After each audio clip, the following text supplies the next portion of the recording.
Chapter 10, so we're going to go ahead and get started. LJ, are we recording? Perfect. I'm Melinda Rowe. I'm the team lead on Research Advancement Services. I'm a research administrator here at ASU, and I work in the central office. And then I will let Dave introduce himself, and he's going to go ahead and kick things off talking about scope of work as it relates to budget. Thanks. Okay, so my name is Dave Winkle. I'm a program manager in the Knowledge Enterprise Research Project Management Office. So we have a small team of project managers that can be deployed throughout the university for various reasons. One reason is to help educate faculty and others on what project management is all about, which is one reason why we're here today. So we'll go to the next slide. So a couple sort of, housekeeping items.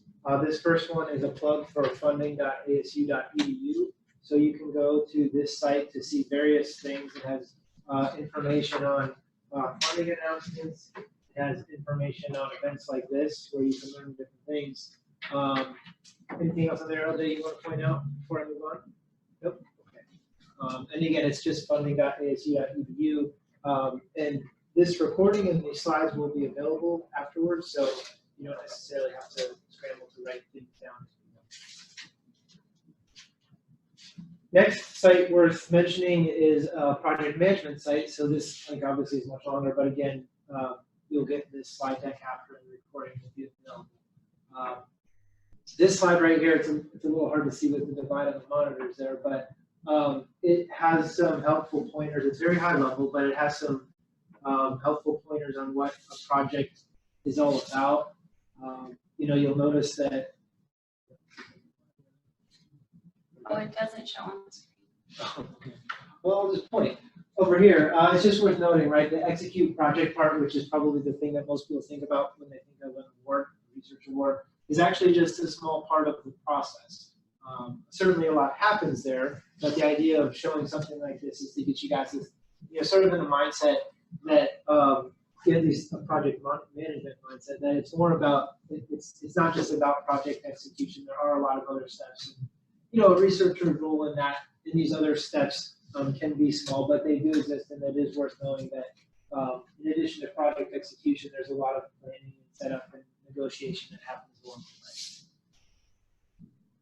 the way. Next plug is for researchadmin.asu.edu, and the reason that we have this one on here is because you can see a couple of things. One, right here on the margin, there's a lot of resources that can be of value to someone as they're thinking about submitting a research proposal. There's information on things like cost share. That might be intimidating to people, but you can go to the cost share link and read a bit about that. If you want to work with the ASU Foundation, facilities administrative costs. I don't know if people view F&A as a black box and something. I'll chime in. Research admin is a great resource, but by all means, you don't have to be responsible for knowing all the content there. It's directed at folks in my role, research administrators, and so it is heavily administrative.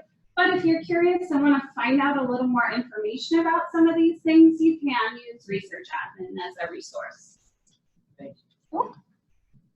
Okay, so we've got two objectives for today's presentation. The first one is the one that I'll be walking through, and it has to do with scoping out your project, like your research. The second one is building a budget construction. That's what Melinda will help walk us through. Okay, scope of work. So first thing, defining your scope. What is project scope? It's essentially the work that you're going to be doing to deliver a product, a service, or a result.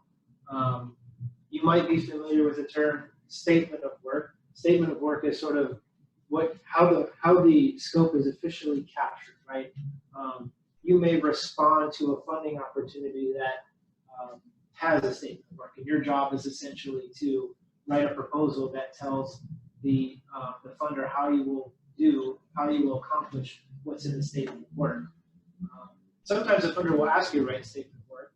It kind of just depends on how the process works with a particular opportunity you're interested in. it also is essentially what needs to be accomplished. So the scope is sort of your guiding light. It is what you're going to do. And scope is important because as you go through the process of performing on an award, you want to do things that are within your scope and not do things that are outside of your scope. And that includes if the sponsor, different projects and different research awards are different, but in some cases, depending on who your sponsor is, you may run into situations where a sponsor will ask you to do something outside of the scope, to which you can say, I can't do that because it's outside of the scope. And you either have to have a modification to your agreement to bring it into scope. You may also need additional funds to do that work. So it's important because it tells you what you should be doing, and also, just as importantly, tells you what you shouldn't be doing. Okay, so scope of work, again, can answer various questions, such as what are you going to do, who will do it, and how will you know it's done? And again, kind of what we're trying to do is to get folks in the mindset of how to scope their own process. Because let's say you're responding to an opportunity from NSF, from the National Science Foundation. When you go to a solicitation from them, it tells you what they're looking for, but it certainly doesn't have a statement of work or anything on there. It's up to you to decide the scope of what you want to do. So in order to help you think through what you would do or what you would propose to do, we have some questions to think about. So again, what are you going to do, who will do it, and how will you know that it is done? So again, these are questions that your proposal should answer so that it's clear to the sponsor that you have a plan, that you know what you want to do, and then they can evaluate that.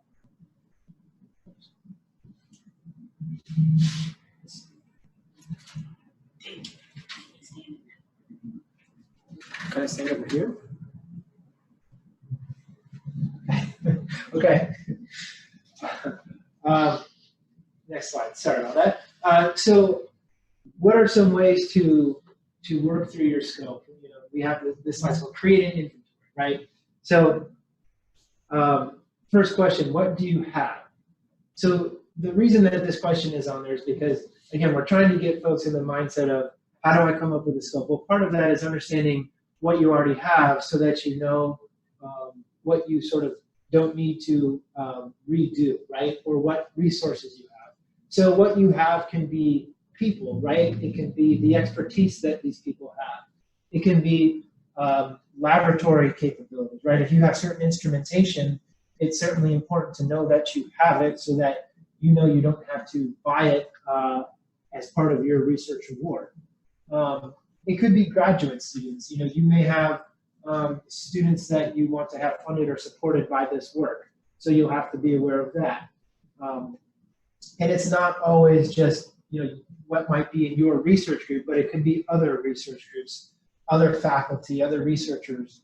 What do they have? What are their capabilities? Both expertise, instrumentation, equipment, facilities, all that stuff. It's good to have an idea of what you already have because again, it all speaks to the fact that you've planned this out. You have a plan for what you want to do. You know exactly what you need to buy, what you already have, etc. So again, next question on this slide: what do you need? So again, you know what you want to do at this point because you've already thought about your scope. You've thought about what you're trying to do, and you've already defined what you have. So what remains is what you need. So this is sort of a gap, right? I need a faculty member that has expertise in mass spectroscopy. So I'm going to go and try and seek out that person at ASU so that I can plug them into my proposal. That person, their lab, all the consumables that they need to run, a grad student or two from them, again, to help build up this expertise to make sure that I can accomplish the scope that I've proposed. Other questions to think about: other limits on your fund. Some funders don't allow you to spend their dollars in certain ways. Linda is actually probably an expert in answering those types of questions and can give you a million examples. But I have examples. She has examples. Do you want to give us one? One is alcohol. If you have federal funding, you cannot buy alcohol with your federal funds unless your research is on alcohol or alcohol related. We have one example of that here at ASU. but generally speaking, no alcohol in your federal awards. Thank you. Okay, so again, you can work with someone like Melinda, your RA, to help you to understand things that you can or cannot include as part of your proposal. Account for ramping up or down asynchronous activities, cost saving measures. So let's just look at the first one, ramping up and ramping down, right? You probably have to calibrate your equipment, right? You probably have to dispose of things at the end. Those are things that can be forgotten when it comes to costing your proposal or scoping your proposal. I should focus more on the scoping part since budget is late, but make sure you include those ramp up and ramp down activities because again, you want to present to your reviewers that you have a full understanding of what you have to do. I mean, you guys probably all know you've probably received comments or feedback to proposals that you've submitted, and the reviewers will say something like, or may say something like, "Oh, the investigators haven't fully considered, this aspect of the process or that aspect of the building," right? So it's the process of thinking through all of those steps and stages. So asynchronous activities, cost saving measures. So again, if there are things that can be done in parallel, great, let's do them because you can save time in your schedule and you potentially save costs on your budget. I think that covers that. So more scope of work items. These bullets here are kind of designed to help you think about, okay, how can I actually build out the scope? In project management, one of the things that they kind of teach you to do is sort of build in activities list or task list. So as you sit down and begin to plan your project, planning in the project management world, planning is a huge percentage of your actual work because a good plan will hopefully lead to better execution on the back end. So I know for me, when I would sit down and do a project, the first thing I would do is basically make a high-level list of all the things that I needed to do to get that done. So in my world, and before I came to ASU, I was a researcher at Battelle Memorial Institute. It's a large R&D institution, and we did a lot of modeling work. At least in my group, we did a lot of modeling. So we did modeling for if there was a release of some sort of contaminant, outdoors. What was the medical response to that release, right? So in my world, again, if I was building the scope of a project to model the medical response to that event, there's a couple of things I had to think about, right? Maybe the first block was the release itself, how much of whatever contaminant was out there, right? The second step is how would people react to that? Would they have a reaction immediately, or was it something that caused something maybe 2 or 3 days later, right? It varied depending on what the contaminant was.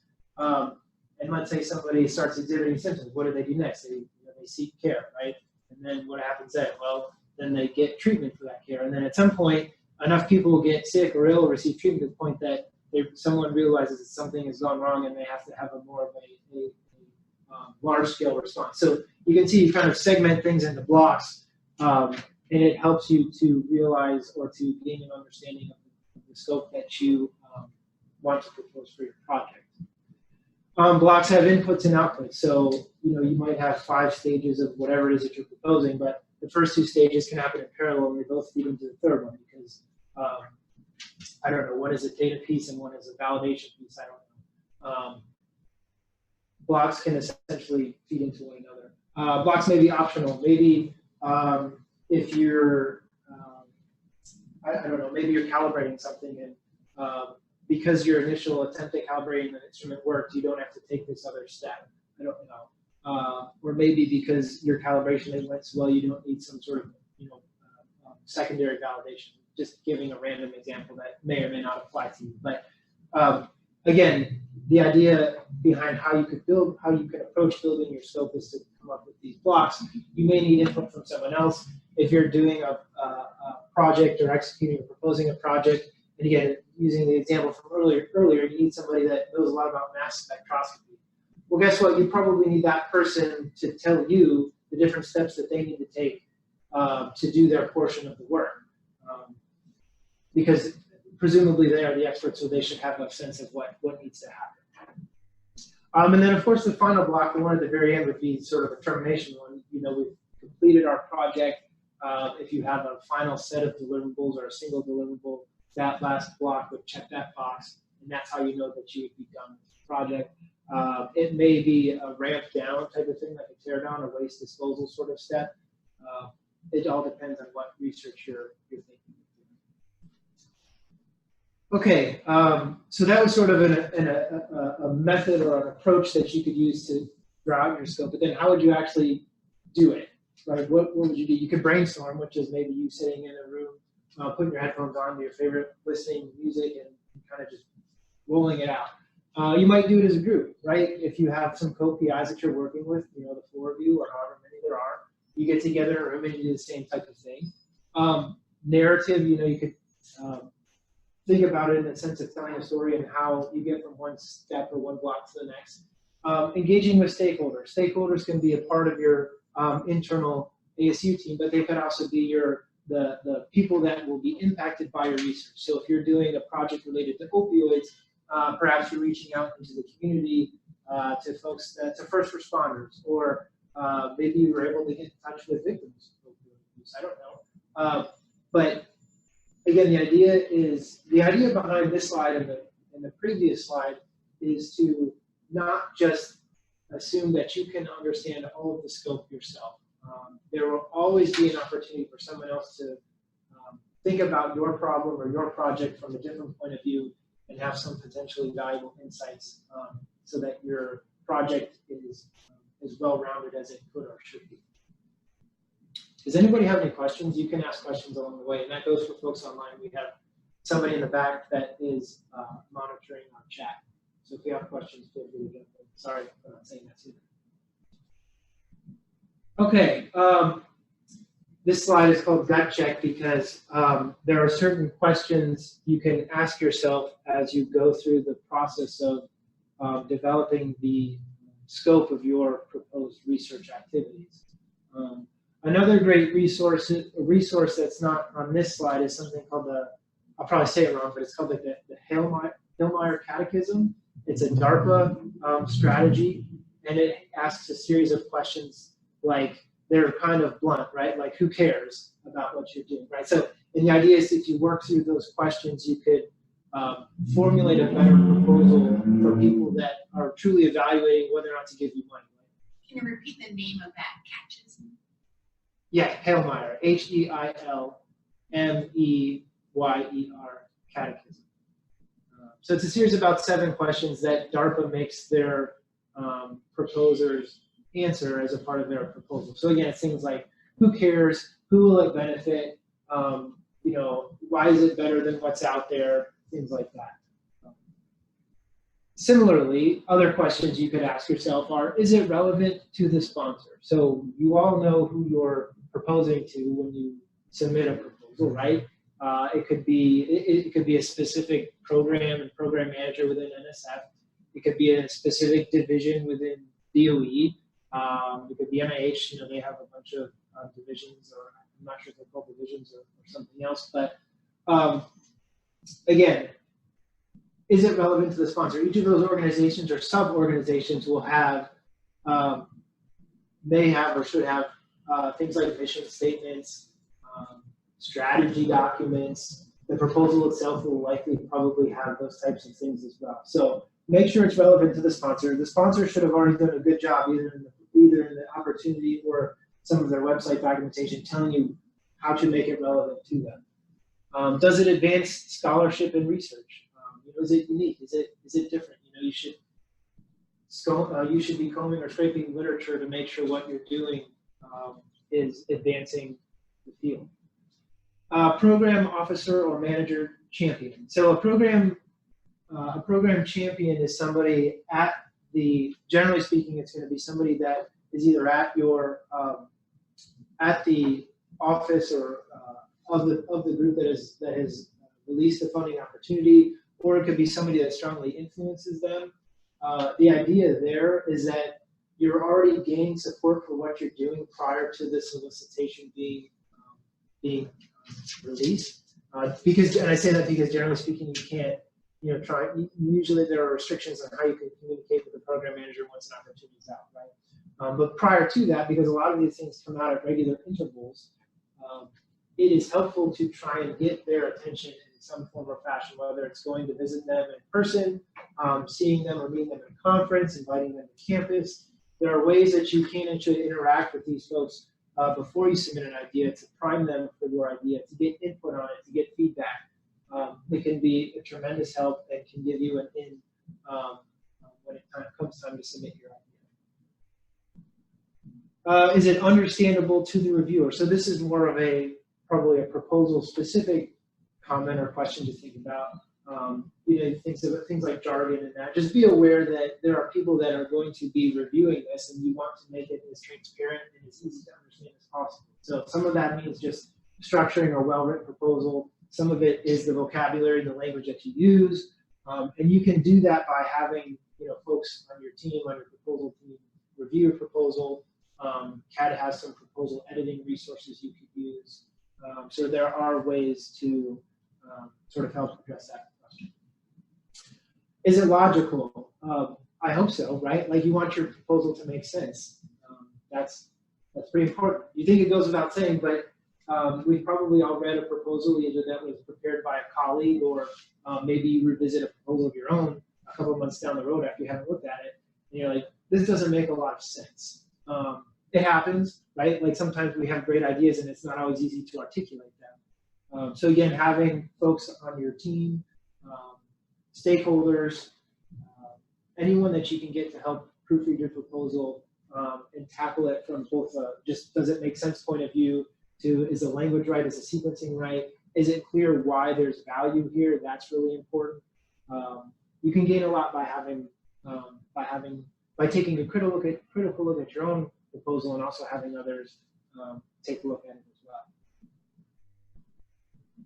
Okay, so some recommendations. I think I only have a few more slides before I turn it over to Melinda. First one is read the solicitation, and there's a reason that it's in capital letters. It's because it's one of the most often overlooked things.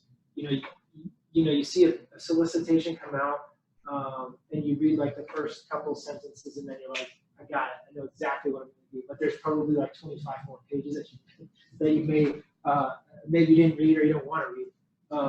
It's actually really important. A good example from a proposal I recently worked on, they have a section where what will the reviewers be looking at when they evaluate your proposal, and one of them was a critical path. When you present your plan for completing the work, what is the critical path? That was the only time in the opportunity that was mentioned. It wasn't in any of the other sections, and the other sections included the outline for what you should write. So they didn't tell you anywhere that you should specifically highlight the critical path, but it was in the reviewer recommendations. So don't depend on whoever authored the solicitation to be crystal clear and to make sure everything's in the right spot. You have to take it upon yourself to make sure you read it and understand those things. So that way, at the most basic level, you want to submit a compliant proposal, but you also want to submit a competitive proposal that checks all the boxes. So reading the solicitation is obviously the best way to do that. Apply experience from previous proposals. So this can cover a lot of different things. So a lot of proposals, or maybe most proposals, require things like a management section or a facility section or the bios, right? Some of that. So this bullet is meant to say that yes, maybe you can copy and paste things, right? Great, awesome. Then you don't have to do that. You have to spend time doing that. But it also means that you can also maybe you applied for this proposal, to this opportunity in the past, and you didn't get the award, but you got some great comments. Use that going forward. Maybe a colleague did the same and didn't get awarded or did get awarded, right? Find out what reviewers liked about their proposal or what they didn't like about the proposal. So it's a lot more than just copying and pasting stuff. And also be aware that copying and pasting is not always a great idea. I don't review proposals, but I look at resumes, right? And when I get a resume that says, I'm really looking forward to taking to this job at the University of Arizona, I'm guessing that they probably copied it from another letter or resume that they submitted, or they didn't read through the job opportunity that well. like you can tell that stuff. It's pretty obvious. So don't put yourself in that position. You know, don't necessarily copy and paste directly. You know, just try to avoid that. There are also resources outside of ASU that you could use. You know, you probably have colleagues that work at other universities that have applied. Maybe you work with them. Maybe you're a co-PI on a grant out of Purdue, and you want to apply to accept one. That PI, she's already submitted one awards from that other funder. Ask them, what is your strategy, or what have you done that you found that funder is responsive to that helps you in your award. There's a lot of things you can do to get intel that way. Don't be unreasonable. That basically means, don't promise the world. Reviewers are smart. They know that if you propose to do $1 million worth of work for $250K, that you're not going to be able to do it, and they'll write it down in the comments. So try to be reasonable with what you say you can do. And the scoping exercise is one of the best ways to help prevent that, because the scoping transitions to budget, and if your scope is adequate or if it's too large, your budget should reflect that. So in that simple example, you may end up realizing you have a $1 million budget and you have to cut 75% of it to get the $250K limit for the opportunity.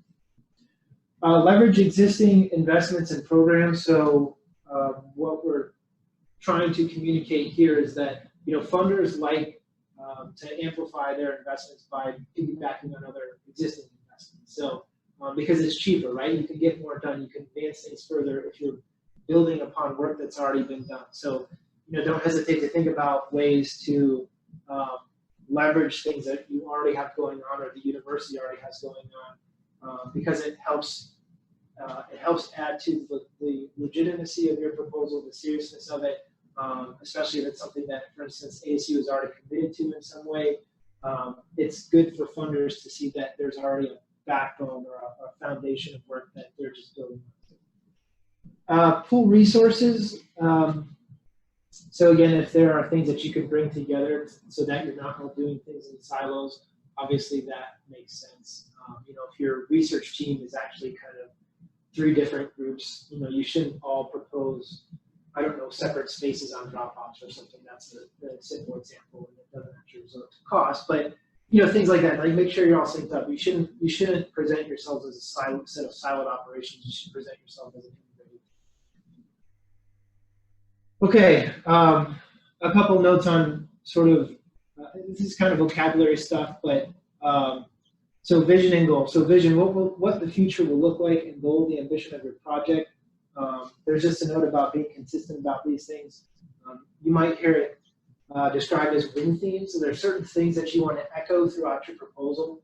For instance, if your vision is, a world where there are no homeless people or something like that, you want to echo that throughout the proposal so that your funders are really, or the reviewers are really in sync and understanding what it is that you're trying to do. If you have a very powerful vision, it helps to tell them that multiple times.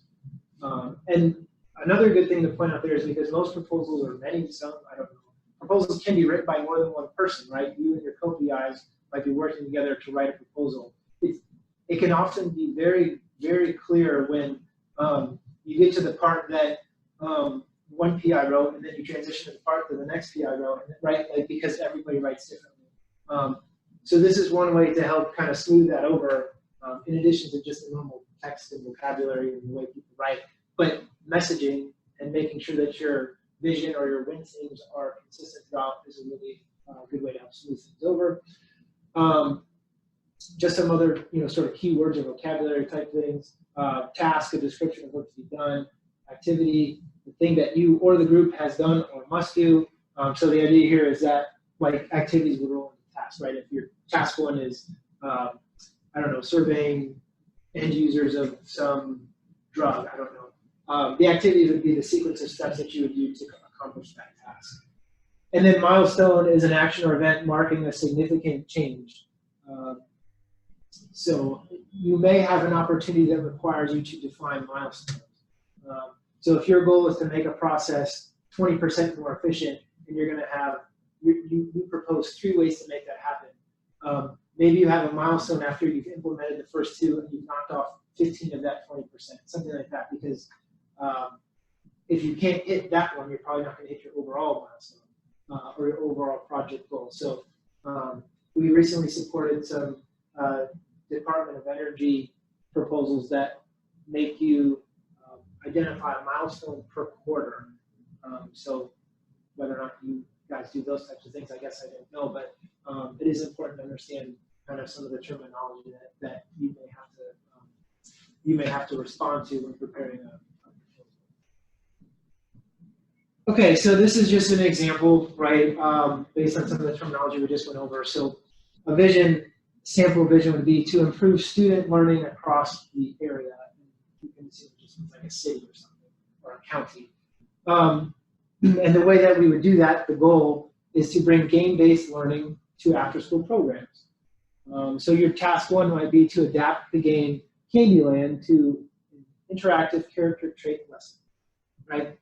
So again, all we're doing is kind of scoping, building those sequence of boxes. So after you adapt this board game, Candyland, to the interactive character trait lesson, your next task would be to QA and QC it, right? Does it actually work as you intended? So you might test it out with some local user groups. Maybe you go to some schools after, you go to some after school programs and you just play the game with some kids and try it out. And then that process would of course include fixing any bugs that you found along the way. Your next big block, your next big task would be distributing it nationally. Your big launch, right? You've QA'd it internally, or internally meaning locally, and then you distribute nationally. Because now it's QA, QC, it's good to go. Task 4, release a second version, your game number 2, Chutes and Ladders. So again, high level, we have a vision, we have a goal, and then the high level tasks to accomplish that goal. And again, each of these tasks would have lower level activities that you would have to go through, to actually complete the tasks.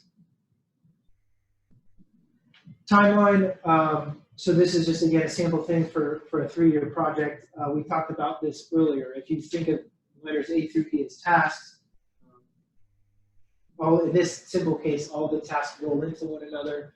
You could show a variation of this where year 1 has A to B here, B or C to D there, and they both roll into E in year 2 or something, right?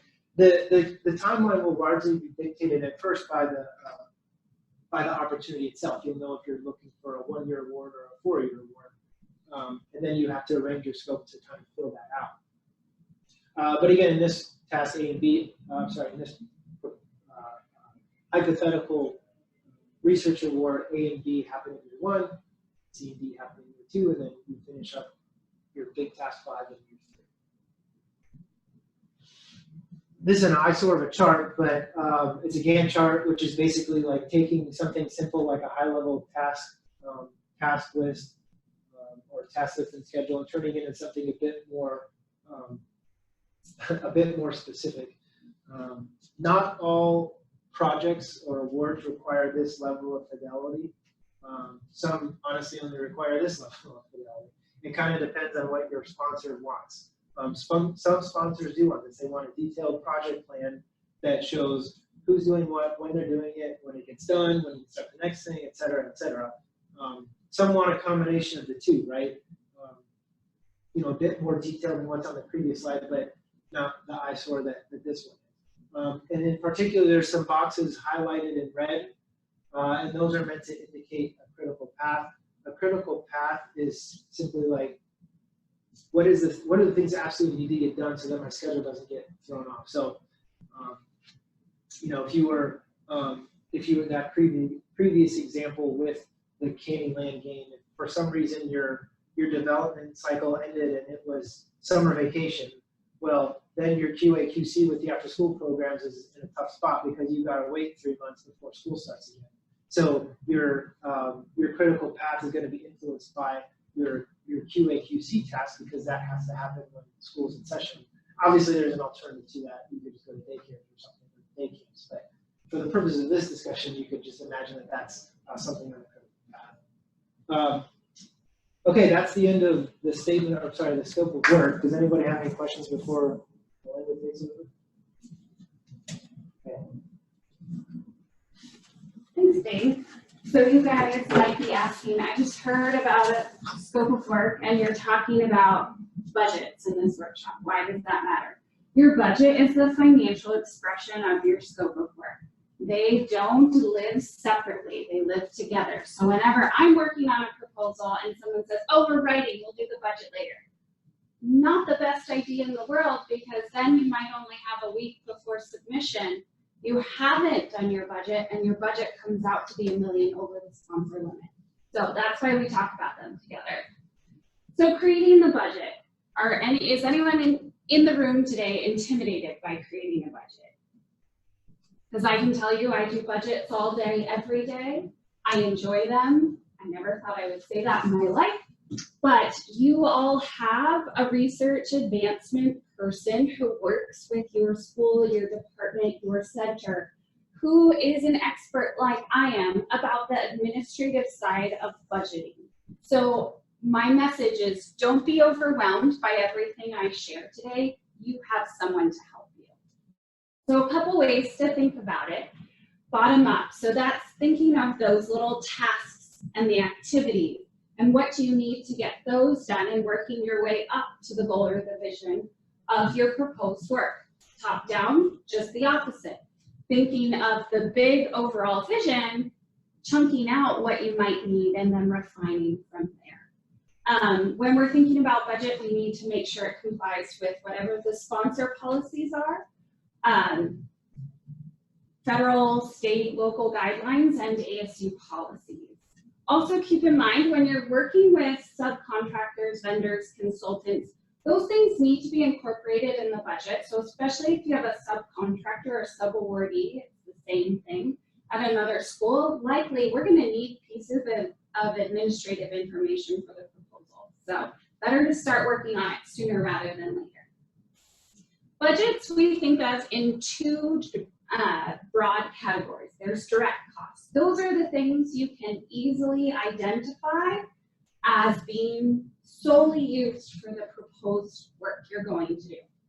Indirect costs, or facilities and administrative costs, overhead, general administrative costs, IDC, F&A, that all means actual costs that cannot be easily attributed to your project.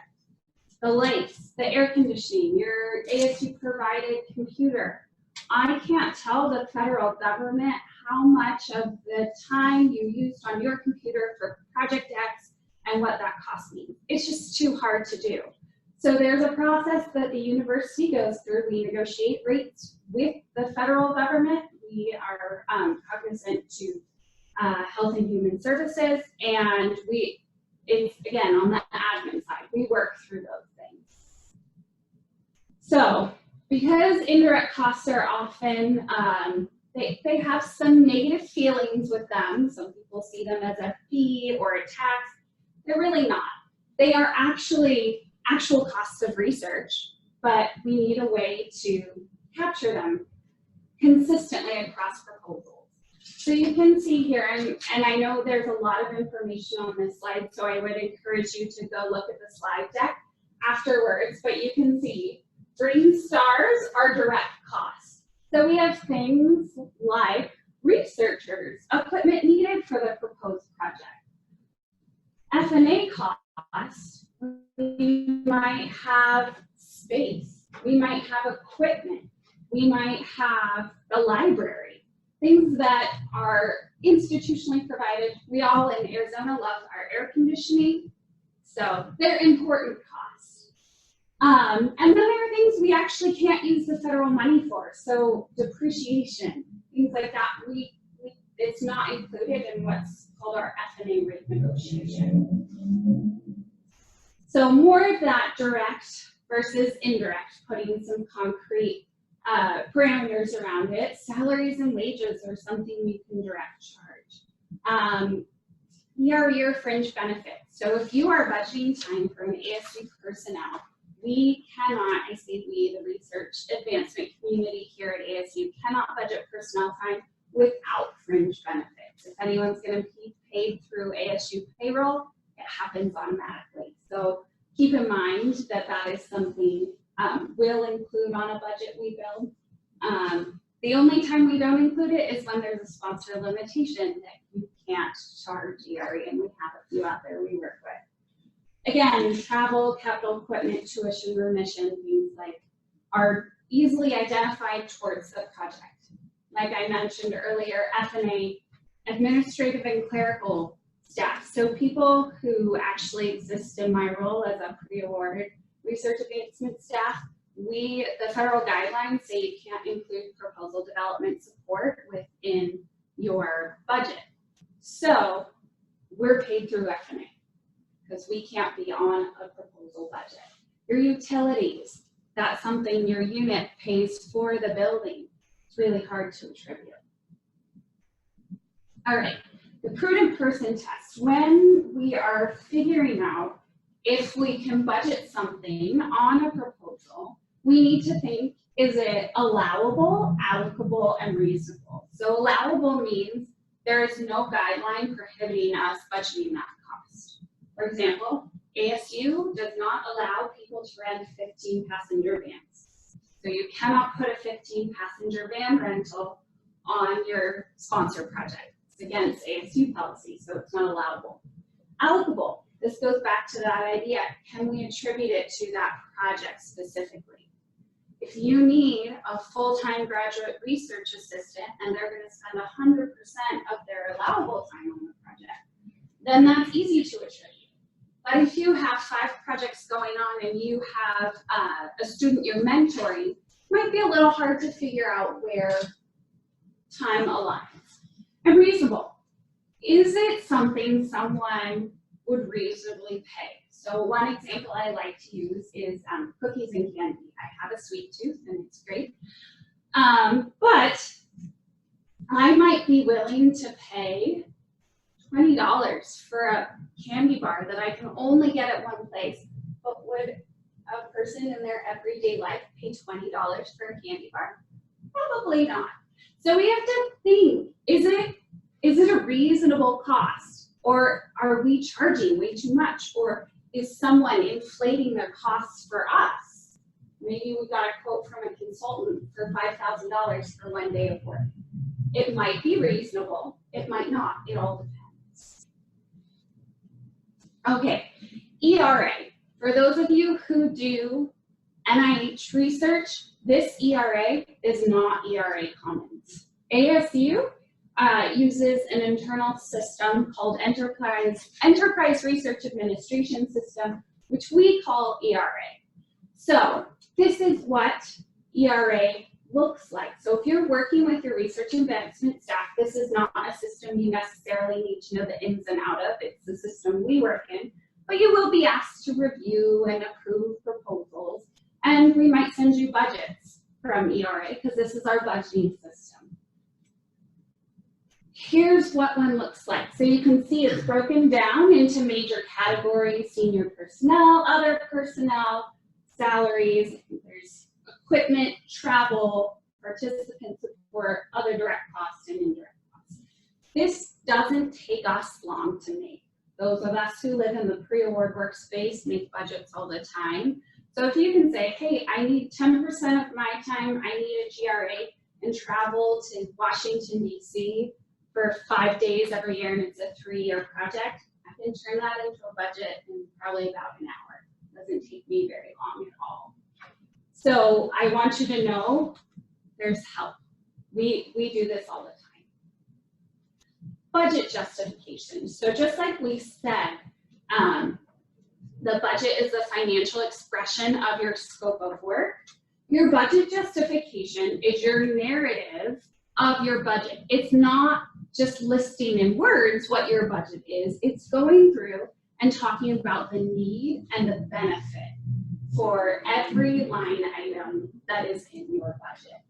So with people, we generally list out effort. We might do it in months. We might do it as a percent effort.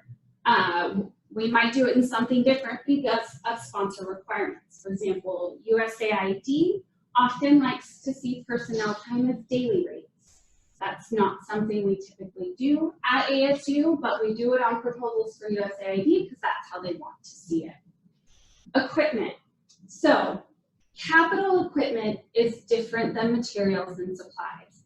Capital equipment is anything with a unit cost over $5,000. So if you have one microscope you need for your projects and it is $20,000, that's capital equipment. If you have 2 microscopes you need and they're each $2,000, that's not capital equipment. The difference is important because of how F&A are applied to those costs. Travel, who's going? Where are they going? When are they going? Why does that benefit the project? And then your research advancement staff will add in any disclaimers about F&A. So we have standard verbiage we use about F&A, about our fringe benefit rates, and escalation. Because we do generally escalate costs for personnel and travel in out years, basically so that we can cover raises people might get, or differences in how much airplane tickets cost. Inflation happens, we need to account for that some way. Here's an example of a budget justification. You can see it's actually pretty detailed. So when we're building out a budget justification, for example, on my team, we build out a template. We put in all the admin detail, all the personnel time, the effort, all the unit costs, and then send it to the faculty and staff that we work with placeholders. Our goal as research advancement staff here at ASU is to make your lives as easy as possible when it comes to sponsored projects, because we know it's an added responsibility and there's a lot on everyone's plate. So that's how my team manages budget justifications. They are also highly specific to the sponsor. For example, NSF, I might say, my principal investigator is going to work 1 summer month each year to the project and will be responsible for XYZ. If I'm proposing to Department of State, I'm going to put a lot more detail in the annual salary, the effort on the project, how much is being charged to the project. And so there's tweaks that we make, but the biggest thing is when you're writing them, we need justifications for need and benefit to the project. And that'll give reviewers a chance to see why you've proposed what you proposed and how those costs will make for a better project. Again, more details. So you can see here materials and supplies. We've described our unit costs. You might hear an RA talk about cost basis. So if you say, I need $2,000 for materials and supplies, we're going to likely ask, what's your unit cost? Is that $10 supply kit times X number of units? Is it something else? We need to be able to justify why we budgeted what we budgeted. So knowing the unit cost is very important. I want to point out publication charges. This is something you can include on your sponsored projects. And if you hope to publish, I would encourage you, if it's working within your budget limit, to go ahead and include those charges, because the last thing you want is to be wrapping up your sponsored project. You have your journal article all ready to submit, and then you find out there's a publication charge of $1,500. And now you have to find that money. So it's good to think through these things up front. I should say, a lot of times, especially with federal sponsors, we propose, 6 months later, we find out we get an award. It takes time. And the federal government knows that there are going to be changes. So usually when we submit a proposal, things aren't cast in stone. But we need to think through as many details as we can at proposal time, but usually there is allowability to change a budget if it gets awarded. Complicated budgets. So there are a few sponsors out there that like their budgets in different formats than what we standardly work in. So task-based budgets. This goes back to that idea. We probably see it in a project that has that crazy Gantt chart. We have to budget by task. So let's say 20% of my PI's time is on task 1, 15% of their time is on task 2, and then we have to translate it into a very massive spreadsheet. So it's thinking of it, your project, in kind of little chunks. We need to talk about appropriate and sufficient, why these, so again, we need and benefit, just different words. And going back to milestones and critical path, these are things we need to think about when it comes to budget. Also, technological uncertainty. We know that there's a level of uncertainty when it comes to projects. So these are things you'll have to think through when you're building out your budget and how that's built in. When you're working on a project with a complex budget, chances are you will be working often with your research administrator or research advancement staff, and we can help decipher some of these things.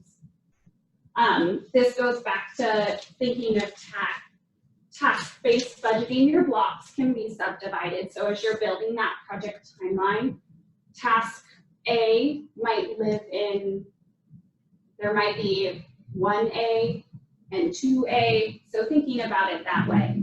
You can think about it in terms of duration, milestone resources. So just some ideas. Here's an outline with some of those milestones added, just as an example. And here's what the text would look like. And so it takes this big idea, we've translated it into budget numbers, we have a coherent, well thought out scope for each task. An example of what tables might look like for these complicated budgets, timeline tables, so this is very much like the Gantt chart. And here's what a budget table might look like. So again, you can see the time is based in hours, and there's unit costs for each line item. Okay, so I didn't go into as much regulation as I normally do, so I'm going to give you all a freebie. Does anyone know if a PI can have 3 summer months on an NSF proposal? I'm seeing no, that is correct. NSF allows for 2 summer months for all NSF funded projects. There are exceptions. So let's say you are 100% grant funded. That is the only work you have. You can work with your research administrator, your research advancement staff to build in an exception into your proposal budget so we get sponsor approval beforehand. So anything like that where it doesn't necessarily fit with sponsor guidelines, we want to think about that. I have a question. If you have multiple funding sources, can you have 3 months of summer? So it depends on the sponsors. Let's say you have 3 sponsored projects. Can you just repeat that question? Yes. The question is, if you have multiple funding sources, can you have 3 summer months salary? So you can, but you have to remember your time has to be allocable to each project. So if you have 3 NSF projects, likely you can't have 3 summer months on those. But if you have a Department of State, an NSF, and an NIH, there is a probability you can request funding for 3 summer months. Keep in mind any teaching commitments you might have in the summer, because that would take away from your available time for research funding. So there's a lot you have to think through. So there are things, just as Dave talked about, things that have costs for ramp up. You can have a budget with $50,000 for a certain item in 1 year and not in the rest. You justify that in your budget justification. So this is a common one I get asked a lot. The PI didn't budget any fund, but is leading research activities. What if you have a highly funded PI, and this is his 5th NSF award? Do you think I'm gonna put time in there for him on my budget if he has 5 awards? Maybe a week if he has enough time for a week. But a PI can work on a project without having funds in the budget.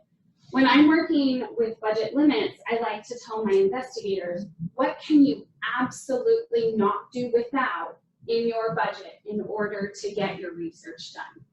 We have salaries. Often ASU pays for our salaries, be it state funding, local funding. But if you have a graduate student, they might not get paid unless you have that sponsored project. So as you're building budgets, think through what is absolutely essential for me to put in the budget first. I love this one. Can anyone think which might be the most expensive in this personnel list?